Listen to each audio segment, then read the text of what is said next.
Framing is a really important concept that's going to help you figure out where your audience is at when it comes to how they are approaching your issue. Framing very simply means what's the primary lens that people are using when they come to a given issue, and what a specific audience is thinking about when they come to the issue that you work on, that you do science on. So for scientists, their frames within the scientific community, they're stuff that we're used to talking about a lot, right? It's data quality, it's precision, it's what's the level of consensus within my field on a bunch of different specific points.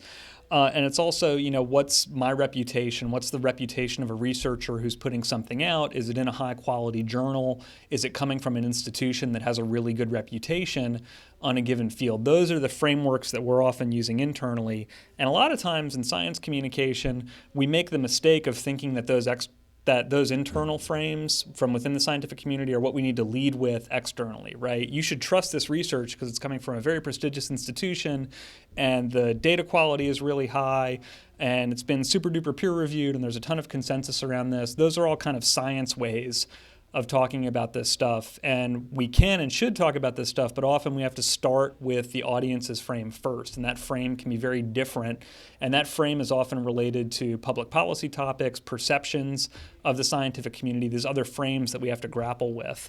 So on evolution, a lot of disputes about evolution in the classroom, part of those disputes are about biology, but a lot of times it's also about, can the government dictate what is being taught in this classroom in a way that's consistent with what the community thinks its values are, right? Especially if they perceive scientific conclusions as challenging some of their religious values and some of their conceptions about where humans stand in the spiritual world, right?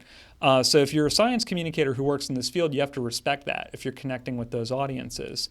On vaccines, some people are skeptical about big companies, big pharmaceutical companies. They don't trust them. That's why they don't want to vaccinate their kids.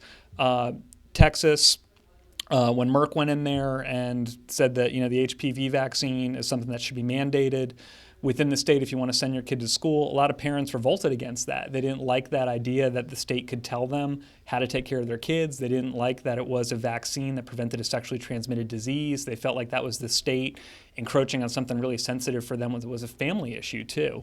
So, what do the vaccine folks do? What do the public health folks do when they're confronted with debates like this? They recognize that there's a different value and a different framework through which people can approach this issue that allows them to grapple with the science and understand the science and appreciate the role that science can play in the debate.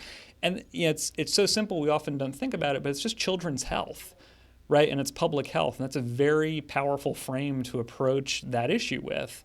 If you're somebody who wants to help people understand why it's important to get vaccines, that frame can supersede these other frames that people are concerned about.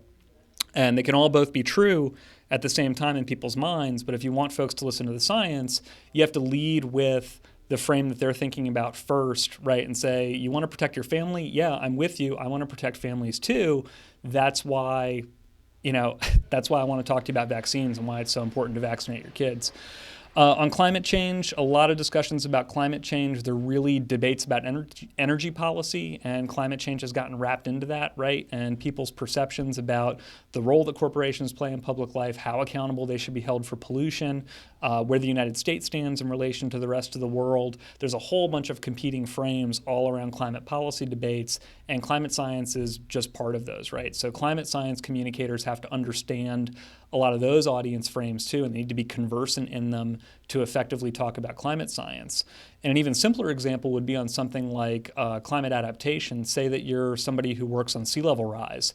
Well, if you're going to a community meeting to talk about sea level rise, you don't want to just hit folks with your sea level rise research first. You want to talk about what's important to them, and that's probably coastal management and what their coastline could look like in the future. And sea level rise and climate change are going to be a part of that picture. In some places, it's going to be a significant part. In some places, maybe not so much. In some places, it's going to be a hugely significant part, right?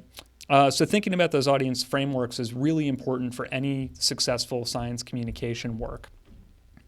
I want to bring up another example too. I don't know if you remember this thing. This is a runaway Prius. This wound up being a hoax. This got some media attention a couple years ago, but it was related to a bigger underlying problem that Toyota had and that engineers at Toyota had that's really interesting to think about from a science communications perspective. What happened was there was a lot of scrutiny, a lot of media attention going on about what auto safety wonks call unintended acceleration for Toyota cars, right? So what was really happening? What was really happening, at least in Malcolm Gladwell's telling in the New Yorker, was that people just hit their accelerators sometimes and they mean to hit their brakes. This is a widespread thing that a ton of us do as drivers, and we tend not to notice because then we immediately hit the brakes, right? We immediately realize what we're doing. Oh, the car's accelerating, you hit your brakes, and then you forget about it. You didn't even realize that you did it. So people were sensitive to this idea that their cars might undergo sudden acceleration outside of their control. So then when they would do these normal human error things, they would think, oh no, something's wrong with my car. So they would call Toyota, they would go into the shop, Toyota engineers would come out and inspect the car. And what Toyota wound up telling customers was, well, your car is fine. Your car is within its specified design tolerance. It's on this spectrum of risk, right? And that spectrum of risk comes up in a lot of different scientific conversations we have that have bearing on public policy and public opinion and public attitudes towards science-related issues. It's within its specified design tolerance. And sometimes they explain, so what's really happening is that you're just mashing the accelerator when you mean to hit the brakes. So what that told people was, one, it's your fault. Two, everything's fine with the car, so we're not going to do anything. See you later. Customers were obviously really upset by this because customers were approaching this through a very simple binary frame, not a spectrum frame, but a binary frame, which was just, is my car safe or not? Do I feel safe owning and operating this car? Do I feel safe letting my kid own and operate this car who's maybe a less experienced driver than I am? And this was a huge crisis of confidence for Toyota. They brought in a management team and they reframed the issue. And they decided that what they needed to do was they first needed to communicate with the public in their frame, right? Is my car safe or not? And what Toyota said to their customers was, we want you to feel safe in your car. That is our priority as a company. So we're going to start the conversation there. And if you are not happy with your car, if you feel that it's unsafe, you can trade in your car. We'll give you a new car. And now, having said that, we want to tell you that there's nothing wrong with your car. So that changed the conversation. And it started from a spot where the Toyota engineers, the Toyota reps who were interacting with their customers, they were starting from a customer-centric point of view. They were starting from the customer's frame. And in Toyota's telling, what happened was just a complete turnaround from their customers. They started getting love letters instead of hate mail about the work they were doing in Malcolm Gladwell's telling. And I think this is a really powerful take-home message for scientists, which is, if you just march into the conversation talking about your science and wanting to keep things in a scientific frame, a lot of times it's just going to bounce off the audience's heads because they're not thinking about these things like scientists. So very often we have to start with the audience's frame first. Then we can talk to them about the science, right? So it's not to say that our science has to be ignored or subsumed or lost in these other frames. It's just that we have to start from a place of sympathy and empathy with our audiences, figure out what they care about first.